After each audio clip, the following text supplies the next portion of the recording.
ಓ YouTube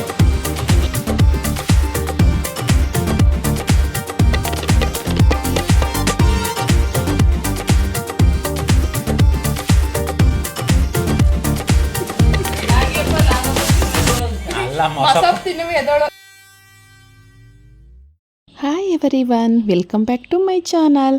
so friends, ನಾನು ಈ video start ಮಾಡೋದಕ್ಕಿಂತ ಮುಂಚಿತವಾಗಿ ತಮ್ಮಲ್ಲಿ ಒಂದು ರಿಕ್ವೆಸ್ಟ್. ದಯವಿಟ್ಟು ಯಾರ್ಯಾರು ನನ್ನ ಚಾನಲ್ನ ಸಬ್ಸ್ಕ್ರೈಬ್ ಮಾಡ್ಕೋದೇ ಇಲ್ಲಿವರೆಗೂ ವಿಡಿಯೋ ವಾಚ್ ಮಾಡ್ತಾ ಇದ್ದೀರಾ, ದಯವಿಟ್ಟು ಸಬ್ಸ್ಕ್ರೈಬ್ ಮಾಡಿಕೊಂಡು ಫುಲ್ ವಿಡಿಯೋ ವಾಚ್ ಮಾಡಿ ಅಂತ ಕೇಳ್ಕೊತೀನಿ. ಸೊ ಫ್ರೆಂಡ್ಸ್, ನಮ್ಮ ಅತ್ತೆ ಮನೇಲಿ ಹಬ್ಬ ಇರೋದ್ರಿಂದ ನಾವೆಲ್ಲರೂ ಚನ್ನಪಟ್ಟಣಕ್ಕೆ ಬಂದಿದ್ದೀವಿ. ಜಾತ್ರೆ ನಡೆಯುತ್ತೆ, ತುಂಬಾ ಚೆನ್ನಾಗಿರುತ್ತೆ. ಹಾಗಾಗಿ ನಾನು ಬೆಳಿಗ್ಗೆನೇ ಲಾಗ್ ಸ್ಟಾರ್ಟ್ ಮಾಡಿದ್ದೀನಿ. ಸೊ ನಾನು ಲಾಸ್ಟ್ ವಿಡಿಯೋದಲ್ಲಿ ಅತ್ತೆ ಮಾವಂದು ವೆಡ್ಡಿಂಗ್ ಆ್ಯನಿವರ್ಸರಿ ಇತ್ತು, ಹಬ್ಬದ ದಿನವೇ ವೆಡ್ಡಿಂಗ್ ಆ್ಯನಿವರ್ಸರಿ ಸೆಲೆಬ್ರೇಷನ್ ಮಾಡಿದ್ದು ವಿಡಿಯೋ ಹಾಕಿದ್ದೆ ಅಲ್ವಾ. ಯಾರ್ಯಾರು ಆ ವಿಡಿಯೋನ ನೋಡಿಲ್ಲ, ಒಂದು ಸಾರಿ ವಾಚ್ ಮಾಡಿ ಅಂತ ಕೇಳ್ಕೊತೀನಿ. ಸೊ ಇವತ್ತು ಬೆಳಿಗ್ಗೆನೇ ನಾನು ಲಾಗ್ ಸ್ಟಾರ್ಟ್ ಮಾಡಿದ್ದೀನಿ. ಇವತ್ತು ತಂಬಿಟ್ಟು ಆರತಿ ಇದೆ ದೇವರಿಗೆ. ಹಾಗಾಗಿ ಬೆಳಿಗ್ಗೆನೇ ನಾವು ಅಂದರೆ ಹಸಕ್ಕಿ ತಂಬಿಟ್ಟು, ಉರಕ್ಕಿ ತಂಬಿಟ್ಟು ಅಂತಲೂ ಮಾಡ್ತಾರೆ, ನಮ್ಮ ಮನೇಲಿ ಹಸಕ್ಕಿ ತಂಬಿಟ್ಟನ್ನ ಮಾಡ್ತಾಯಿದ್ದೀವಿ ದೇವರಿಗೆ. ನಾವು ದೇವಸ್ಥಾನಕ್ಕೆ ತಂಬಿಟ್ಟು ಆರತಿ ಮಾಡೋದಕ್ಕಿಂತ ಮುಂಚಿತವಾಗಿ ಮನೆ ದೇವರಿಗೆ ನಾವು ಪೂಜೆ ಮಾಡಬೇಕು. ಹಾಗಾಗಿ ತುಂಬುದರ್ವಿ ನೀರು ತಂದು ರೆಡಿ ಮಾಡ್ತಾಯಿದ್ದೀನಿ. ಯಾವಾಗಲೂ ಅಷ್ಟೇ, ನಾವು ಯಾವುದೇ ದೇವ್ರನ್ನ ಗ್ರಾಮ ದೇವತೆನೇ ಆಗಲಿ ನಾವು ಪೂಜಿಸೋದಕ್ಕಿಂತ ಮುಂಚಿತವಾಗಿ ನಮ್ಮ ಮನೆ ದೇವ್ರನ್ನ ಪೂಜಿಸಬೇಕು. ಸೊ ಆವಾಗಲೇ ನಮಗೆ ನಾವು ಏನು ದೇವ್ರ ಹತ್ರ ಕೇಳ್ಕೊತೀವಿ ಪೂರ್ಣ ಫಲ ಅನ್ನೋದು ಸಿಗೋದು. ಸೊ ಹಾಗಾಗಿ ನಾವು ಹೆಣ್ಣು ದೇವ್ರ ಹಬ್ಬ ಆಗಿರೋದ್ರಿಂದ ನಾವು ನಮ್ಮನೆ ದೇವ್ರಿಗೆ ಮೊದಲು ಪೂಜೆ ಮಾಡಬೇಕಲ್ವ. ಹಾಗಾಗಿ ನಾವೇನು ಮಾಡ್ತೀವಿ, ಫೋಟೋ ಇಡಲ್ಲ, ತುಂಬುದು ಬಿನ್ಗೆ ಇಟ್ಬಿಟ್ಟು ಅದನ್ನೇ ನಾವು ಹೆಣ್ಣು ದೇವರು ಅಂತೇಳಿ ನಾವು ಪೂಜೆ ಮಾಡ್ತೀವಿ. ಸೊ ಯಾವಾಗಲೂ ಅಷ್ಟೇ, ಗಂಡು ದೇವರಿಗಾದರೆ ಫೋಟೋ ಇಟ್ಕೊಂಡಿರ್ತೀವಿ, ಹೆಣ್ಣು ದೇವರಿಗೆ ನಾರ್ಮಲಾಗಿ ತುಂಬುದರ್ವಿ ಇಟ್ಟು ಮನೆ ದೇವರಿಗೆ ಅಂತ ಪೂಜೆ ಮಾಡ್ತೀವಿ. ಸೊ ಹಾಗಾಗಿ ಒಂದು ಮಣೆ ಇಟ್ಟು ಅಲ್ಲಿಗೆ ನಮ್ಮ ಅತ್ತೆ ರಂಗೋಲಿ ಹಾಕಿಸ್ತಾ ಇದ್ದಾರೆ. ಅಲ್ಲಿಗೆ ಬಿಂದಿಗೆ ಇಟ್ಟು ನಾವು ಅರಿಶಿನ ಕುಂಕುಮ ಹೂವೆಲ್ಲ ಇಟ್ಟು ಪೂಜೆ ಮಾಡಬೇಕು. ಅದ್ರ ಪಕ್ಕದಲ್ಲಿ ಒಂದೊಂದು ಎಳೆ ಈಗ ನಾನು ಬಿಂದಿಗೆಗೆ ಸುತ್ತ ಅರಿಶಿನ ಕುಂಕುಮ ಎಲ್ಲ ಹಾಕ್ತಾಯಿದ್ದೀನಿ. ಅದಕ್ಕಿಂತ ಮೊದಲು ನಾವು ಈಗ ಲಕ್ಷ್ಮಿ ಕೂರಿಸ್ಬೇಕಾದ್ರೆ ಗಂಗೆ ಪೂಜೆ ಅಂತ ಮಾಡ್ತೀವಲ್ವ, ಅದೇ ರೀತಿ ನೀರಿಟ್ಟಿದ್ದೀವಲ್ವ, ಅದಕ್ಕೆ ನಾವು ಅರಿಶಿನ ಕುಂಕುಮನ ಮೊದಲು ಹಾಕಬೇಕು. ಒಂದು ದಳ ಹೂನು ಕೂಡ ಹಾಕಬೇಕು. ಮತ್ತು ಸುತ್ತ ನಾನು ಅರಿಶಿನ ಕುಂಕುಮ ಎಲ್ಲ ಅಲಂಕಾರ ಮಾಡ್ತಾಯಿದ್ದೀನಿ. ಬಿಂದಿಗೆ ಮುಂದೆಗಡೆನೂ ಕೂಡ ರಂಗೋಲಿ ಹಾಕಿದ್ದೀನಿ. ಮತ್ತು ಕತ್ತಿಗೆ ಹೂವು ಸುತ್ತಬೇಕು, ಆಗ ಪರ್ಫೆಕ್ಟ್ ಪೂಜೆ ಅಂತೇಳಿ. ನಾವು ಈ ದೇವರಿಗೆ ಹಸಕ್ಕಿ ತಂಬಿಟ್ಟು ಆರತಿ ಮಾಡ್ತೀವಿ ಅಂತ ಹೇಳಿದೆ ಅಲ್ವಾ.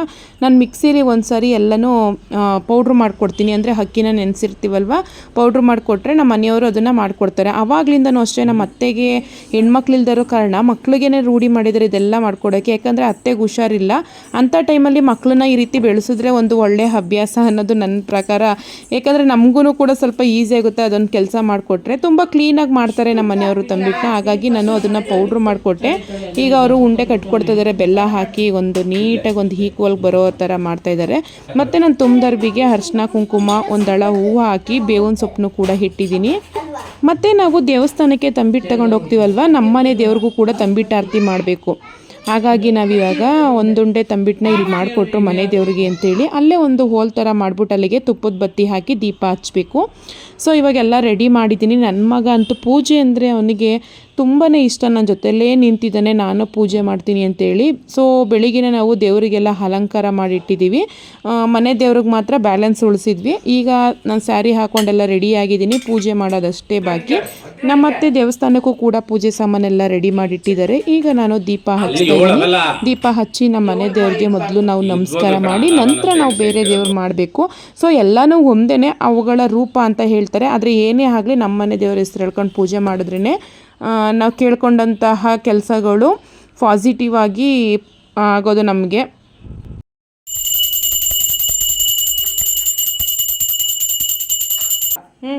ಬಾಲಟ್ಟು ನಾವು ದೇವಸ್ಥಾನಕ್ಕೆ ಹೋಗ್ತಾ ಇದೀವಿ, ಜಾತ್ರೆ ದೇವಸ್ಥಾನಕ್ಕೆ ಹೋಗ್ತಾ ಇದೀವಿ ನಾವೀಗ. ಲೋ ಎದೇಳ. ಸೊ ನೋಡಿದ್ರಲ್ಲ, ನಮ್ಮ ಮಕ್ಳಂತೂ ಅಡ್ಬೀಳ್ತೀವಿ ದೇವ್ರಿಗೆ ಅಂತೇಳಿ 10 ನಿಮಿಷ ಎದೇಳೇವಲ್ರು, ಸುಮ್ಮನೆ ನಮ್ಮನ್ನು ಆಟ ಆಡಿಸ್ತಾಯಿದ್ರು. ಹೆಂಗೋ ಅವ್ರನ್ನ ತಿಂಡಿ ತಗೊಡ್ತೀವಿ, ಆಟ ಸಾಮಾನು ತಗೊಡ್ತೀವಿ ಅಂತೇಳಿ ಇವಾಗ ಹೊರಟ್ರವರು ನಾಗೇಣ್ಣನ ಜೊತೆ ಗಾಡೀಲಿ. ಈಗ ನಾವು ಕೂಡ ಬಂದ್ವಿ ದೇವಸ್ಥಾನ ಹತ್ರ. ತುಂಬ ರಶ್ ಇದ್ರು, ಅಂದರೆ ನಿನ್ನೆಯಿಂದನೇ, ಅಂದರೆ ಮಂಗಳವಾರದಿಂದನೇ ತಂಬಿಟ್ಟು ಆರತಿ ಮಾಡೋರು ಜಾಸ್ತಿ ಇದ್ದರು. ನಾವು ಸ್ವಲ್ಪ ಬೇಗನೆ ಬಂದಿದ್ದೀವಿ, ಎಲ್ಲ ಲೈನಲ್ಲಿ ನಿಂತಿದ್ದೀವಿ. ಆಲ್ಮೋಸ್ಟ್ ಇವಾಗ ಸ್ವಲ್ಪ ಕ್ರೌಡ್ ಕಡಿಮೆ ಆಗಿದೆ. ಬೆಳಗ್ಗೆ ಸಿಕ್ಕಾಪಟ್ಟೆ ರಶ್ ಇದ್ರಂತೆ. ಈಗ ದೇವಸ್ಥಾನದೊಳಗಡೆ ನಾವು ಹೋಗ್ತಾ ಇದ್ದೀವಿ. ಮತ್ತು ನಮ್ಮನೆ ಸಂಪ್ರದಾಯ ಏನಪ್ಪ ಅಂದರೆ, ನಮ್ಮೂರುಗಳಲ್ಲಿ ತಂಬಿಟಾರತಿ ಅಂದರೆ ಮಧ್ಯಾಹ್ನದ ಮೇಲೆ ಇರುತ್ತೆ, ಯಾರೂ ಉಪವಾಸ ಇರಲ್ಲ. ಆದರೆ ಇಲ್ಲಿ ಏನಪ್ಪ ಅಂದರೆ ನಮ್ಮ ಅತ್ತೆ ಮನೆಯಲ್ಲಿ ಫಸ್ಟು ದೇವ್ರ ದರ್ಶನ ಮಾಡಿ ತಂಬಿಟಾರತಿ ಎಲ್ಲ ಆದಮೇಲೆ ಮನೆಗೆ ಹೋಗಿ ಟಿಫನ್ ತಿನ್ನೋ ಹವ್ಯಾಸ ಇಟ್ಕೊಂಡಿರುವಂಥದ್ದು.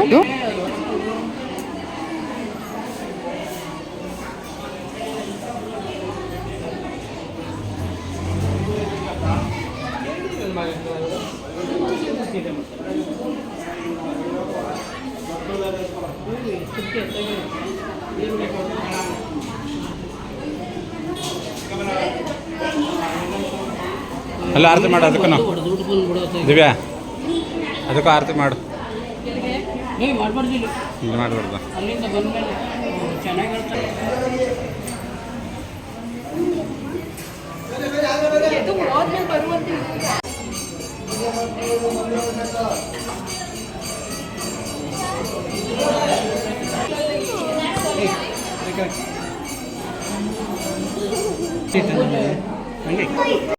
ಸೊ ಇಲ್ಲಿ ದೇವರಿಗೆ 5 ದಿನ ಹಬ್ಬ ಆಚರಣೆ ಮಾಡ್ತಾರೆ. ಒಂದೊಂದು ದಿನನೂ ಒಂದೊಂದು ಥರ ಅವತಾರದಲ್ಲಿ ಅಲಂಕಾರ ಮಾಡ್ತಾರೆ. ಎಲೆ ಅಲಂಕಾರ, ಬೆಣ್ಣೆ ಅಲಂಕಾರ, ಅರಿಶಿಣ ಅಲಂಕಾರ. ಸೊ ತುಂಬಾ ಚೆನ್ನಾಗಿ ಮಾಡ್ತಾರೆ. ಇವತ್ತಂತೂ ತುಂಬ ಚೆನ್ನಾಗಿ ಕಾಣಿಸ್ತೈತೆ ದೇವರಂತೂ. ಕೋಟೆ ಮಾರಮ್ಮ ಅಂದರೆ ಇಲ್ಲಿ ತುಂಬ ಪವರ್ಫುಲ್ ದೇವರು. ಈ ಊರವರೆಲ್ಲ ತುಂಬ ಹೆಚ್ಚಾಗಿ ಈ ದೇವ್ರನ್ನ ಬೇಡ್ಕೊಳ್ಳೋದು ಜಾಸ್ತಿ. ಅಂದರೆ ಅಷ್ಟು ಶಕ್ತಿಶಾಲಿ ದೇವರು ಅಂತಲೇ ಹೇಳ್ಬೋದು. ಶಕ್ತಿ ದೇವತೆ ಅಂತಾರಲ್ಲ, ಅಂದರೆ ಪಾರ್ವತಿಯ ಪ್ರತಿರೂಪ ಕೋಟೆ ಮಾರಮ್ಮ ಅಂದರೆ ಊರ ಗ್ರಾಮ ದೇವತೆ. ಸೊ ಇವಾಗ ದೇವಸ್ಥಾನಕ್ಕೆ ಅಂದರೆ ದೇವ್ರ ಗರ್ಭಗುಡಿಗೆ ನಾವು ತಂಬಿಟಾರತಿ ಕೊಟ್ವಿ. ಅಲ್ಲೂ ಕೂಡ ಆರತಿ ಮಾಡಿ ಕೊಟ್ಟರು. ನಂತರ ಹೊರಗಡೆ ನಾವು ಅಂದರೆ ಕೋಟೆ ಮಾರಮ್ಮನ ಗಂಡಂಗೆ ಪೂಜೆ ಮಾಡಿ ಅಲ್ಲಿ ನಾವು ಬೇವಿನ ಸೊಪ್ಪೆಲ್ಲ ಹಾಕಿ ಹೋಗಬೇಕು. ಇಲ್ಲಿ ಪಕ್ಕದಲ್ಲಿರುವಂತಹ ದ್ವಾರಪಾಲಕರು ಇರ್ತಾರಲ್ಲ, ಮಾರಮ್ಮ ದ್ವಾರಪಾಲಕರು, ಅವ್ರಿಗೂ ಕೂಡ ಮೊಸರೆಲ್ಲ ಹಾಕಿ ಈಗ ನಾವು ಹೊರಗಡೆ ಹೋಗ್ತಾ ಇದ್ದೀವಿ. ಸೊ ಈಗ ಹೊರಗಡೆ ಬಂದ್ವಿ ಪೂಜೆ ಮಾಡೋದಕ್ಕೆ.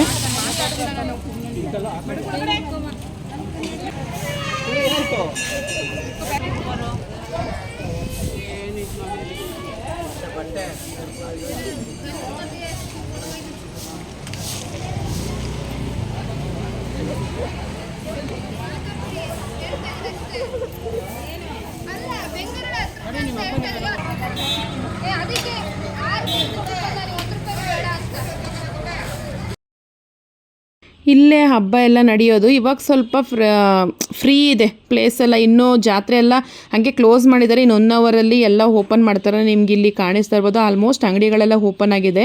ಸಂಜೆ ಆಗ್ತಾ ಫುಲ್ಲು ರಶ್ಶು. ಇಲ್ಲಿ ನೀವು ಒಬ್ಬರು ನಿಂತ್ಕೊಳ್ಳೋಕ್ಕೂ ಪ್ಲೇಸ್ ಇರಲ್ಲ, ಅಷ್ಟು ರಶ್ ಆಗಿರ್ತಾರೆ. ನನ್ನ ಮಗ ಅಂತೂ ಈಗಲೇ ನನಗೆ ಆಟ ಸಾಮಾನು ತಗೊಡು ಅಂತ ಹಠ ಮಾಡ್ತಾಯಿದ್ದ. ಆದರೆ ನಾವು 3 ದಿನ ಜಾತ್ರೆ ಸುತ್ಕೊಂಡು ಹೋಗೋದಕ್ಕೆ ಬರ್ತೀವಿ. ಸೊ ಈಗಲೇ ತಗೊಟ್ರೆ ಇನ್ನು ರಾತ್ರಿ ಹೊತ್ತು ತಗೊಡ್ಬೇಕಲ್ವ ಜಾತ್ರೆ ನೋಡೋದಕ್ಕೆ ಬಂದಾಗ. ಹಾಗಾಗಿ ನಾವು ಸಮಾಧಾನ ಮಾಡ್ಕೊಂಡು ಮನೆಗೆ ಕರ್ಕೊಂಡು ಹೋದ್ವಿ.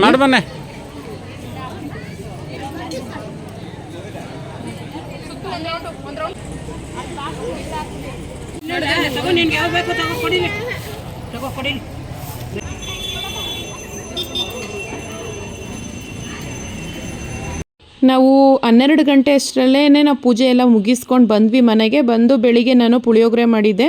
ಸೊ ಅದನ್ನೆಲ್ಲ ನಾನು ವೀಡಿಯೋ ಮಾಡಿಲ್ಲ. ಸಂಜೆ ಲಾಗ್ನ ಪುನಃ ಸ್ಟಾರ್ಟ್ ಮಾಡ್ತಾರೆ, ಸಂಜೆ ವೀಡಿಯೋ. ಈ ವಿಡಿಯೋ ಏನೋ ಕ್ಲೋಸ್ ಮಾಡೋಕ್ಕೆ ಹೋಗಲಿಲ್ಲ. ಇವತ್ತೇನು ಸ್ಪೆಷಲ್ ಮಾಡೋದು ಬೇಡ ಅಂತೇಳಿ ನಾವು ಜಸ್ಟ್ ಈರುಳ್ಳಿ ಗೊಜ್ಜು ಮತ್ತು ಚಪಾತಿನ ಮಾಡೋಣ ಅಂದ್ಕೊಂಡು ಮಾಡ್ತಾಯಿದ್ದೀನಿ. ಯಾಕಂದರೆ ಸ್ವೀಟ್ ಅಡುಗೆ ಮಾಡಿದ್ರು ಯಾರೂ ತಿನ್ನಲ್ಲ, ಜಾಸ್ತಿ ಐಟಮ್ಸ್ ಮಾಡಿದ್ರಷ್ಟು ನಮ್ಮ ಅತ್ತೆ ಮನೆಯಲ್ಲಿ ಉಳ್ಕೊಳ್ಳೋದೇ ಜಾಸ್ತಿ. ಹಾಗಾಗಿ ನಾನೇ ಹೇಳಿದೆ ಸಿಂಪಲಾಗಿ ಚಪಾತಿ ಮತ್ತು ಪಲ್ಯ ಮಾಡ್ತೀನಿ ಅಮ್ಮ ಅಂತೇಳಿ. ಯಾಕಂದರೆ ಬೆಳಿಗ್ಗೆ ಟಿಫನ್ ಯಾರೂ ತಿಂದಿರಲಿಲ್ಲ. ಮಧ್ಯಾಹ್ನ ತಿಂದ್ರಲ್ವ, ಡೈರೆಕ್ಟ್ ಮಧ್ಯಾಹ್ನ ಬೆಳಿಗ್ಗೆದು ಎರಡೂ ಸೇರಿ ಮಧ್ಯಾಹ್ನನೇ ಆಯಿತು, ಪುಳಿಯೋಗರೆನೇ ತಿನ್ಕೊಂಡ್ರು. ಸೊ ಸಂಜೆ ಈಗ ನಾನು ಈರುಳ್ಳಿ ಗೊಜ್ಜನ್ನ ಮಾಡ್ತಾಯಿದ್ದೀನಿ. ಸೊ ನೀವು ಇದನ್ನು ಒಂದ್ಸಾರಿ ಟ್ರೈ ಮಾಡ್ಬೋದು, ತುಂಬಾ ಚೆನ್ನಾಗಿರುತ್ತೆ. ತರಕಾರಿ ಇಲ್ಲ ಅನ್ನೋ ಟೈಮಲ್ಲಿ ಈ ರೀತಿ ನೀವು ಟ್ರೈ ಮಾಡ್ಬೋದು. ಮತ್ತು ಈರುಳ್ಳಿ ರೇಟ್ ಕಡಿಮೆ ಇದ್ದಾಗ್ಲೂ ಈ ರೀತಿ ಮಾಡ್ಬೋದು. ಸಿಂಪಲ್ಲಾಗಿ ಸಣ್ಣಕ್ಕೆ ಈರುಳ್ಳಿ ಕಟ್ ಮಾಡಿಕೊಂಡು ಒಂದು ಎರಡು ಟೊಮೆಟೊ, ಒಂದು 7ರಿಂದ 8 ಹಸಿಮೆಣ್ಸಿಕಾಯಿನ ಕಟ್ ಮಾಡ್ಕೊಂಡಿದ್ದೀನಿ. ಮತ್ತು ಒಂದು ಬಾಣಲಿಗೆ ಒಂದು 4ರಿಂದ 5 ಸ್ಪೂನ್ ಎಣ್ಣೆ ಹಾಕ್ಕೊಂಡು ಅದು ಕಾದಿದ ತಕ್ಷಣವೇ ಕಡಲೆಬೇಳೆ, ಉದ್ದಿನಬೇಳೆ, ಸ್ವಲ್ಪ ಸಾಸಿವೆ, ಜೀರಿಗೆ, ಸ್ವಲ್ಪ ಹಿಂಗು ಹಾಕ್ಕೊಂಡು ಈರುಳ್ಳಿ ಹಾಕ್ಕೊಂಡು ಫ್ರೈ ಮಾಡ್ಕೊಳ್ಳೋದು. ನಂತರ ಟೊಮೊಟೊ ಹಾಕ್ಕೊಂಡು ಫ್ರೈ ಮಾಡ್ಕೊಳ್ಳೋದು. ಚೆನ್ನಾಗಿ ಫ್ರೈ ಆಗ್ತಾ ಇರಲಿ. ಇಲ್ಲಿ ನಾನು ಒಂದು 2 ಸ್ಪೂನಷ್ಟು ಕಡಲೆ ಹಿಟ್ಟನ್ನ ಪೇಸ್ಟ್ ಮಾಡ್ಕೊತಾ ಇದ್ದೀನಿ. ಸೊ ಗ್ರೇವಿ ಟೈಪ್ ಬೇಕಲ್ವಾ, ಹಾಗಾಗಿ ನೋಡಿ ಆಲ್ಮೋಸ್ಟ್ ಈರುಳ್ಳಿ ಎಲ್ಲ ಫ್ರೈ ಆಗ್ತಾಯಿದೆ. ಈರುಳ್ಳಿಲಿರುವಂಥ ಹಸಿ ಸ್ಮೆಲ್ ಹೋಗೋವರೆಗೂ ನಾವು ಫ್ರೈ ಮಾಡ್ಕೋಬೇಕು. ಸೊ ಈಗ ಹಸಿ ಸ್ಮೆಲ್ ಹೋಗಿದೆ, ಟೊಮೊಟೊನೂ ಕೂಡ ಚೆನ್ನಾಗಿ ಬೆಂದಿದೆ. ಈಗ ಇದಕ್ಕೆ ಸ್ವಲ್ಪ ಹಚ್ಕಾರದ ಪುಡಿ, ಸ್ವಲ್ಪ ಗರಂ ಮಸಾಲ ಪೌಡರು, ನೆಕ್ಸ್ಟು ಸ್ವಲ್ಪ ಒಂದು 1/4 ಸ್ಪೂನಷ್ಟು ಅರಿಶಿನ ಪೌಡರ್ ಹಾಕಿ ಚೆನ್ನಾಗಿ ಎಲ್ಲ ಮಿಕ್ಸ್ ಮಾಡಿದೆ. ನೋಡಿ ಕಲರ್ ಅಂತೂ ಸಖತ್ತಾಗಿ ಬರ್ತಾಯಿದೆ. ಮತ್ತು ಒಂದು ಸ್ಪೆಷಲ್ ಇಂಗ್ರೀಡಿಯೆಂಟ್ಸ್ನ ನಾನು ಮಿಕ್ಸ್ ಮಾಡ್ತಾಯಿದ್ದೀನಿ. ಏನಪ್ಪ ಅಂದರೆ ಚಿಕನ್ ಮಸಾಲ ಪೌಡರ್. ಸೊ ಒಂದು ಒಳ್ಳೆ ಟೇಸ್ಟ್ ಕೊಡುತ್ತೆ. ನಂತರ ನಾನು ಕಡಲೆ ಹಿಟ್ಟನ್ನ ಪೇಸ್ಟ್ ಮಾಡಿ ಇಟ್ಕೊಂಡಿದ್ದೆಯಲ್ಲೋ ಒಂದು 2 ಸ್ಪೂನಷ್ಟು ಕಡಲೆ ಹಿಟ್ಟು ತೊಗೊಂಡು ಅದನ್ನು ಕೂಡ ಹಾಕ್ಕೊಂಡೆ. ಲಾಸ್ಟಲ್ಲಿ ಕೊತ್ತಂಬರಿ ಸೊಪ್ಪು ಹಾಕ್ಕೊಂಡೆ. ಸೊ ನೀವು ಇಲ್ಲಿ ನೋಡಿದ್ರಲ್ಲ, ಈರುಳ್ಳಿ ಗೊಜ್ಜು ಅಂತೂ ರೆಡಿ ಆಯಿತು. ಈರುಳ್ಳಿ ಗೊಜ್ಜಿಗೆ ಈಗ ನಾನು ಚಪಾತಿ ಹಾಕೋತಾ ಇದ್ದೀನಿ. ಸೊ ಇದು ರಾತ್ರಿ ವಿಡಿಯೋ. ಎಲ್ಲರೂ ಕೂಡ ಜಾತ್ರೆ ನೋಡೋದಕ್ಕೆ ಹೋಗಿದ್ದಾರೆ. ನಾನು ಹೋಗಿರಲಿಲ್ಲ, ನನಗೆ ಸ್ವಲ್ಪ ಹುಷಾರಿರಲಿಲ್ಲ. ಆದರೂ ಅವ್ರು ಹೋಗಿದ್ರಲ್ಲ, ಅವರು ಸ್ವಲ್ಪ ವೀಡಿಯೋ ಮಾಡ್ಕೊಂಡು ಬಂದಿದ್ದಾರೆ. ನಮ್ಮನೆ ಹತ್ರನೇ ಲೆಫ್ಟ್ ಸೈಡು ಮಂಟೇಸ್ವಾಮಿ ಟೆಂಪಲ್ ಇದೆ. ಅಂದರೆ ಆ ದೇವರಿಗೆ ಕೋಟೆ ಮಾರಮ್ಮ ತಂಗಿ. ನೀವು ಇಲ್ಲಿ ನೋಡ್ತಾ ಇರ್ಬೋದು, ತಂಗಿ ತವರಿಗೆ ಬಾ ತಂಗಿ ಅಂತ ಹೂವಲ್ಲಿ ಬರೆದಿದ್ದಾರೆ. ಅಂದರೆ ವೆಲ್ಕಮ್ ಮಾಡ್ತಾ ಇದ್ದಾರೆ. ದೇವಸ್ಥಾನ ಅಂದರೆ ಹಣ್ಣನ ಮನೆ ಥರ ತಂಗಿನ ವೆಲ್ಕಮ್ ಮಾಡೋ ಥರ ಅಲಂಕಾರ ಮಾಡಿದ್ದಾರೆ ನೋಡಿ. ಈ ಸಾರಿ ಹಬ್ಬದ ಉಸ್ತುವಾರಿಯಲ್ಲೂ ಯುವಕರೇ ವಹಿಸ್ಕೊಂಡಿರೋದ್ರಿಂದ ತುಂಬ ಡಿಫ್ರೆಂಟಾಗಿ ಮಾಡಿದ್ದಾರೆ ಅಂತ ಅತ್ತೆ ಹೇಳ್ತಿದ್ದು. ಸೊ ತುಂಬಾ ಹ್ಯಾಪಿ ಆಯಿತು ನನಗಂತೂ. ಯಾಕಂದರೆ ಹಬ್ಬನ ತುಂಬ ಡಿಫ್ರೆಂಟಾಗಿ ಸೆಲೆಬ್ರೇಷನ್ ಮಾಡಿದ್ರು. ನನಗಂತೂ ತುಂಬ ಖುಷಿ ಆಯ್ತು ಈ ಹಬ್ಬ ನೋಡಿ. ಅಷ್ಟು ಚೆನ್ನಾಗಿ ಸೆಲೆಬ್ರೇಷನ್ ಮಾಡಿದ್ದಾರೆ. ಮತ್ತು ದೇವ್ರು ಬಂದ ತಕ್ಷಣವೇ ಆ ಕಡೆ ಈ ಕಡೆ ಹೂವು ಹಿಡ್ಕೊಂಡು ನಿಂತಿದ್ದಾರೆ. ಬಂದ ತಕ್ಷಣವೇ ಹೂವನ್ನು ಎರಚೋದಕ್ಕೆ ದೇವರಿಗೆ. ನೀವು ಇಲ್ಲಿ ನೋಡ್ತಾ ಇರ್ಬೋದು, ಸಾಮಾನ್ಯವಾಗಿ ಮನುಷ್ಯರಿಗೆ ಈ ರೀತಿ ಮಾಡ್ತಾರೆ. ದೇವರಿಗೆ ಈ ರೀತಿ ತವರಿಗೆ ಬಾ ತಂಗಿ ಅಂತೆಲ್ಲ ಹಾಕ್ತಿರ್ಲಿಲ್ಲ. ತಂಗಿಯನ್ನ ಪ್ರೀತಿ ತಂಗಿ ಅಮ್ಮನ ಮನೆಗೆ ಬಂದರೆ ಈ ರೀತಿ ವೆಲ್ಕಮ್ ಮಾಡೋದನ್ನ ನೋಡಿದ್ದೆ. ಸೊ ದೇವರಿಗೇನೆ ಈ ರೀತಿ ಭಾವನೆಗಳ ಥರ ಸೆಲೆಬ್ರೇಷನ್ ಮಾಡಿದಾರಲ್ಲ, ಅದಂತೂ ತುಂಬಾ ಖುಷಿ ಆಯಿತು.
ಎರಡು ಮಾರಮ್ಮ ಅಂದರೆ ಇದು ದೊಡ್ಡ ಊರಾಗಿರೋದ್ರಿಂದ ಒಂದೇ ದೇವರು ರಾತ್ರಿ ಇಡೀ ಮೆರವಣಿಗೆ ಹೋಗೋಕ್ಕಾಗಲ್ಲ ಅಂತೇಳಿ 2 ಮಾರಮ್ಮ ಮಾಡಿದ್ದಾರೆ. 2 ಕೂಡ ಜೊತೆಯಲ್ಲಿ ಇವಾಗ ಮೆರವಣಿಗೆ ಮಾಡಿಸ್ತಾ ಇದ್ದಾರೆ.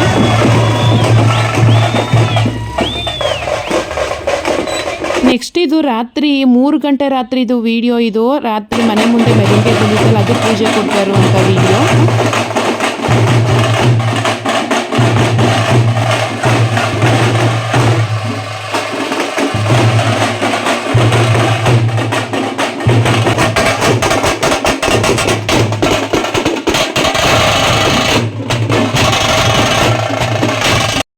ನಾನು ಎಲ್ಲನೂ ಸ್ವಲ್ಪ ಸ್ವಲ್ಪನೇ ವೀಡಿಯೋ ಮಾಡ್ಕೊಂಡಿದ್ದೀನಿ. ಮಾರ್ನಿಂಗು ಹೋಗ್ತಾರಲ್ಲ ಆ ವಿಡಿಯೋ ನೀವಿಲ್ಲಿ ನೋಡ್ತಾ ಇರ್ಬೋದು. ಈ ಹಬ್ಬದಲ್ಲಿ ನನಗೆ ಮೇಯ್ನ್ ಈ ಸಂಪ್ರದಾಯ ತುಂಬಾ ಇಷ್ಟ ಆಯಿತು. ನೀವಿಲ್ಲಿ ನೋಡ್ತಾ ಇರ್ಬೋದು ಎಲ್ಲರೂ ಕೂಡ ಹೊಂಬಾಳೆ ಹೊತ್ಕೊಂಡಿದ್ದಾರೆ. ದೇವರು ಕೊಂಡಕ್ಕೆ ಹೋಗೋದಕ್ಕಿಂತ ಮುಂಚಿತವಾಗಿ ಅವ್ರ ಮನೆ ಬಾಗಿಲಿಗೆ ಹೋಗಿ, ಅಂದರೆ ಅವರು ಬರೋದಿಲ್ಲ, ಅದೊಂಥರ ಸಂಪ್ರದಾಯ ತುಂಬ ಚೆನ್ನಾಗಿದೆ. ಅವರು ಮನೆ ಒಳಗಡೆ ಇರ್ತಾರೆ, ಇವರು ದೇವ್ರು ಎತ್ಕೊಂಡಿರೋರು ಹೋಗಿ ಚೌಟಿಗೆ ತಗೊಂಡು ಮನೆಯ ಬಾಗಿಲು ತಟ್ಟಿ ಅವ್ರನ್ನ ಕರ್ಕೊಂಡು ಬರುವಂಥದ್ದು. ಸೊ ತುಂಬಾ ಡಿಫ್ರೆಂಟ್ ಅನಿಸುತ್ತೆ ಇಲ್ಲಿನ ಸಂಪ್ರದಾಯ. ಹಾಗಾಗಿ ನನಗೆ ಈ ಹಬ್ಬ ಅಂದರೆ ತುಂಬ ಇಷ್ಟ. ಇಲ್ಲಿ ದೇವಸ್ಥಾನ ಮುಂದೆಗಡೆ ತಿಮ್ಮರಸು ರಾಜು ಅಂದರೆ ರಾಜ ಅರಮನೆ ಇತ್ತು. ಅರಮನೆನ ಈಗ ಡೆಮಾಲಿಸ್ ಮಾಡಿಸಿದ್ದಾರೆ, ಅಂದರೆ ತುಂಬ ಹಳೇದಾಗಿರೋದ್ರಿಂದ ಆ ಗ್ರೌಂಡಲ್ಲೇ ಈ ಗೇಮ್ಸ್ ಎಲ್ಲ ಆಡಿಸುವಂಥದ್ದು ಅಲ್ಲಿ ಕಾಣಿಸ್ತಾ ಇರ್ಬೋದು ನಿಮಗೆ. ನೆಕ್ಸ್ಟು ಇಲ್ಲಿ ಜಾತ್ರೆ ನಡೆಯೋದೆಲ್ಲ ತುಂಬ ಚೆನ್ನಾಗಿದೆ ಮಾತ್ರ ನೋಡೋದಕ್ಕೆ. ನೋಡಿ ಕೊಂಡ ನೋಡೋದಕ್ಕೆ ಎಷ್ಟು ಜನ ಬಂದಿದ್ದಾರೆ. ಸುತ್ತಮುತ್ತ ಹಳ್ಳಿ ಜನ ಎಲ್ಲ ಫುಲ್ಲು ಕ್ರೌಡ್ ಆಗಿದ್ದಾರೆ. ಯಾರ್ಯಾರು ಟೆರೆಸ್ಗಳಿದಾವೋ ಅದ್ರ ಮೇಲೆಲ್ಲ ಜನಗಳು ನಿಂತಿದ್ದಾರೆ.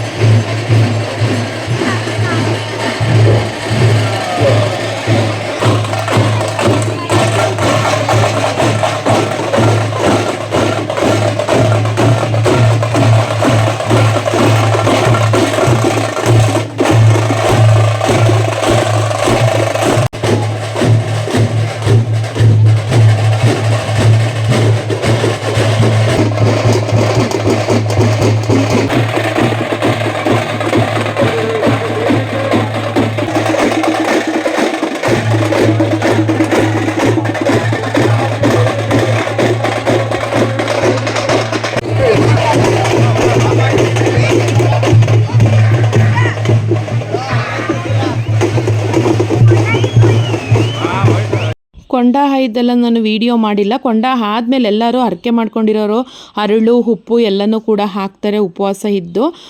ಸೊ ನೆಕ್ಸ್ಟ್ ಇವಾಗ ಮಧ್ಯಾಹ್ನ ಲಾಗಿದು ಮಾವ ಹಳಸಲೆಹಣ್ಣು ಕಟ್ ಮಾಡ್ತಾಯಿದ್ದಾರೆ. ಹಳಸಲೆಹಣ್ಣು ಅಂದರೆ ಈ ಸೀಸನಲ್ಲಿ ನಾವು ತಿಂದೇ ಇರಲಿಲ್ಲ. ಈ ವರ್ಷ ಯಾರೋ ಪಕ್ಕದ ಮನೆಯವ್ರ ತೋಟದಲ್ಲಿ ಬಿಟ್ಟಿತ್ತು ಅಂತೇಳಿ ನಮಗೆ ಒಂದು ಉಂಡೆ ಹಳಸಲೆಹಣ್ಣೆ ತಂದುಕೊಟ್ರು. ಈಗ ಮಾವ ಕೂತ್ಕೊಂಡು ನೀಟಾಗಿ ಕಟ್ ಮಾಡ್ತಾ ಇದ್ದಾರೆ. ರಸಾಯನ ಮಾಡ್ಕೊಂಡು ತಿನ್ನೋಣ ಅಂತ ನಾವು ವೆಯ್ಟ್ ಮಾಡ್ತಾಯಿದ್ದೀವಿ. ಮತ್ತು ಇವತ್ತೇನೆ ನಾನ್ ವೆಜ್ ಊಟ ಆಗಿರೋದ್ರಿಂದ ನಾನ್ ವೆಜ್ ಊಟ ಎಲ್ಲ ಆದಮೇಲೆ ರಸಾಯನ ಮಾಡೋಣ ಅಂದ್ಕೊಂಡು ಫಸ್ಟು ಕಟ್ ಮಾಡಿ ಇಟ್ಬಿಡೋಣ ಅಂದ್ಕೊಂಡು ಕಟ್ ಮಾಡಿ ಇಡ್ತಾಯಿದ್ದೀವಿ. ಸೊ ನಮ್ಮ ಅತ್ತೆಗೆ ಶುಗರ್ ಇರೋದ್ರಿಂದ ಅವರು ಜಾಸ್ತಿ ಕೆಲಸ ಮಾಡೋದಕ್ಕಾಗಲ್ಲ, ಸ್ವಲ್ಪ ಸೂಕ್ಷ್ಮ. ಯಾಕಂದರೆ ಕೈ ಕಾಲೆಲ್ಲ ಸ್ಮೂತ್ ಆಗಿಬಿಟ್ಟಿರುತ್ತೆ. ಪಾಪ ಅವ್ರು ಏನಾದರೂ ಮಾಡೋಕ್ಕೆ ಹೋದರೆ ಅದು ಬೇಗ ಬ್ಲಡ್ ಬಂದುಬಿಡುತ್ತೆ. ಶುಗರ್ ಇರೋರಿಗೆ ಎಲ್ಲರಿಗೂ ಅದೇ ರೀತಿ ಆಗೋದು. ಹಾಗಾಗಿ ಸ್ವಲ್ಪ ನಾವು ಸೂಕ್ಷ್ಮವಾಗಿ ನೋಡ್ಕೋತೀವಿ ಅವ್ರನ್ನ. ಈಗ ಸಿಂಪಲ್ಲಾಗಿ ಅಂದರೆ ಈ ವರ್ಷ ನಾವು ಯಾರಿಗೂ ನೆಂಟರಿಗೆ ಹೇಳಲಿಲ್ಲ. ಹಾಗಾಗಿ ಮನೆಗೆ ಎಷ್ಟು ಬೇಕೋ ಅಷ್ಟಕ್ಕೆ ಸ್ವಲ್ಪನೇ ಮಟನ್ ಮತ್ತು ಚಿಕನ್ ತಂದು ಅಡುಗೆ ಮಾಡ್ತಾಯಿದ್ದೀವಿ. ಮನೆಯವ್ರಿಗಷ್ಟೇ ನಾವು ಈ ಸಾರಿ ಅಡುಗೆ ಮಾಡಿರುವಂಥದ್ದು. Mutton sambar, chicken chops, just ಮೊಟ್ಟೆ ಅಷ್ಟೇ ನಾವು ಅಡುಗೆ ಮಾಡಿರುವಂಥದ್ದು. ಹಾಗಾಗಿ ನಾರ್ಮಲಾಗಿ ನಾನು ಎಲ್ಲ ವೀಡಿಯೋದಲ್ಲೂ ಮಟನ್ ಸಾಂಬಾರು, ಚಿಕನ್ ಚಾಪ್ಸ್ನ ಹೇಗೆ ಮಾಡೋದು ಅಂತ ಹೇಳ್ಕೊಟ್ಟಿರೋದ್ರಿಂದ ಇದು ಅವಶ್ಯಕತೆ ಇಲ್ಲ ಅಂತೇಳಿ ನಾನು ವೀಡಿಯೋನ ಮಾಡಿಲ್ಲ. ಲಾಸ್ಟಲ್ಲಿ ಇಲ್ಲಿ ನೋಡ್ತಾ ಇರ್ಬೋದು ಮಟನ್ ಸಾಂಬಾರು, ಚಿಕನ್ ಚಾಪ್ಸ್ ಎಲ್ಲ ರೆಡಿಯಾಗಿದೆ. ನಮ್ಮತ್ತೆ ಮನೆಯಲ್ಲಿ ಕಿಚನಲ್ಲಿ ನಾವು ನಾನ್ ವೆಜ್ ಅಡುಗೆ ಮಾಡಲ್ಲ. ನಮ್ಮತ್ತೆ ಸಂಪ್ರದಾಯಸ್ಥರು, ಅಂದರೆ ಎಲ್ಲರ ಮನೇಲೂ ಅದೇ ರೀತಿ ಇರುತ್ತೆ. ಇವ್ರ ಮನೇಲಿ ಒಂದೇ ಅಡುಗೆ ಮನೆ ಇರೋದ್ರಿಂದ ಅಡುಗೆ ಮನೇಲಿ ಏನೂ ಕೂಡ ಮಾಡಲ್ಲ. ಹಾಲಲ್ಲಿ ನಾವು ಅಡುಗೆ ಮಾಡಿಕೊಂಡು, ಅಂದರೆ ಒಂದು ಸ್ಟವ್ ಇಟ್ಕೊಂಡಿದ್ದಾರೆ, ಅಲ್ಲಿ ನಾವು ಅಡುಗೆ ಮಾಡಿಕೊಂಡು ಒಂದು ಪುಟಾಣಿ ಸ್ಟೋರ್ ರೂಮ್ ಥರ ಇದೆ, ಅಲ್ಲಿ ನಾವು ಇಟ್ಕೊಂಡು ಊಟ ಮಾಡ್ತೀವಿ. ಸೊ ಹಾಗಾಗಿ ನಾವು ಹಾಲಲ್ಲೇ ಅಡುಗೆ ಮಾಡಿದ್ವಿ. ಲಾಸ್ಟಲ್ಲಿ ಮೊಟ್ಟೆ ಬೇಯಕ್ಕೆ ಇಟ್ಟಿದ್ದೀವಿ. ಊಟ ಎಲ್ಲ ಆದಮೇಲೆ ಅಂದರೆ ಒಂದು 4 ಗಂಟೆ ಹಿಂಗೆ ರಸಾಯನ ಮಾಡೋಣ ಅಂದ್ಕೊಂಡು ಕೂತ್ಕೊಂಡಿವಾಗ ರಸಾಯನಕ್ಕೆ ಹಲಸಿನ ಕಟ್ ಮಾಡ್ತಾಯಿದ್ದೀವಿ. ಹಲಸಿನ ಹಣ್ಣಂತೂ ತುಂಬಾ ಒಳ್ಳೆಯದು, ನಮ್ಮ ಬ್ಲಡ್ನ ಫುಲ್ಲು ಅದು ಏನು ಮಾಡುತ್ತೆ ಅಂದರೆ ಫಿಲ್ಟರ್ ಮಾಡುತ್ತೆ, ಅಂದರೆ ಶುದ್ಧೀಕರಿಸುತ್ತೆ.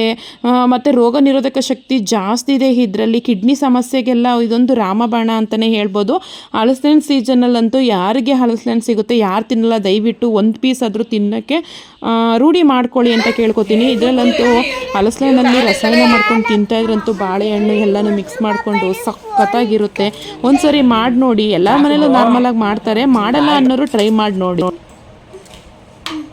ಯಾವಾಗಾದ್ರೂ ನೋಡು ಪ್ಲಾಸ್ಟಿಕ್ ಅನ್ಕೊಂಡು ಲಡ್ಡು ನಾಗಿಯಪ್ಪನ ರಸಾಯನ ತಿನ್ನುವಂತೆ ಎದೇಳಿ ನಾಗಿಯಪ್ಪ ಅನ್ನೋ.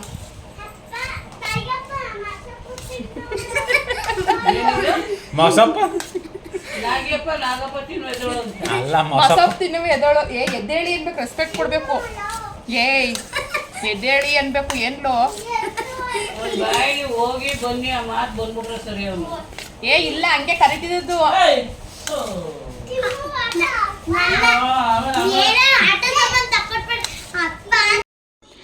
ಇವಾಗ ಎಲ್ಲರಿಗೂ ಪ್ಲೇಟ್ಗೆ ಸರ್ವ್ ಮಾಡ್ಕೊಡ್ತಾ ಇದ್ದೀವಿ. ಸೊ ಫ್ರೆಂಡ್ಸ್, ನಾನೀಗ ಈ ವಿಡಿಯೋ ಎಂಡ್ ಮಾಡ್ತಾ ಇದ್ದೀನಿ. ಇನ್ನೊಂದು ಸ್ವಲ್ಪ ನಾವು ಏನೇನು ಗೇಮ್ಸ್ ಆಡಿದ್ವಿ ಅನ್ನೋದನ್ನು ಒಂದು ಸಣ್ಣ ವಿಡಿಯೋ ಹಾಕ್ತೀನಿ. ದಯವಿಟ್ಟು ನೀವು ಸ್ಕಿಪ್ ಮಾಡ್ದೇನೆ ಆ ವಿಡಿಯೋನ ವಾಚ್ ಮಾಡಿ ಅಂತ ಕೇಳ್ಕೊತಾ ನಾನು ಈ ವಿಡಿಯೋ ಎಂಡ್ ಮಾಡ್ತಾ ಇದ್ದೀನಿ. ನಮ್ಮತ್ತೆ ಮನೆ ಹಬ್ಬ ಇದಾಗಿತ್ತು, ಹೇಗಿತ್ತು ಅಂತ ಕಾಮೆಂಟ್ ಮಾಡಿ, ಲೈಕ್ ಮಾಡಿ, ಶೇರ್ ಮಾಡಿ. ಓಕೆ ಫ್ರೆಂಡ್ಸ್, ಬಾಯ್.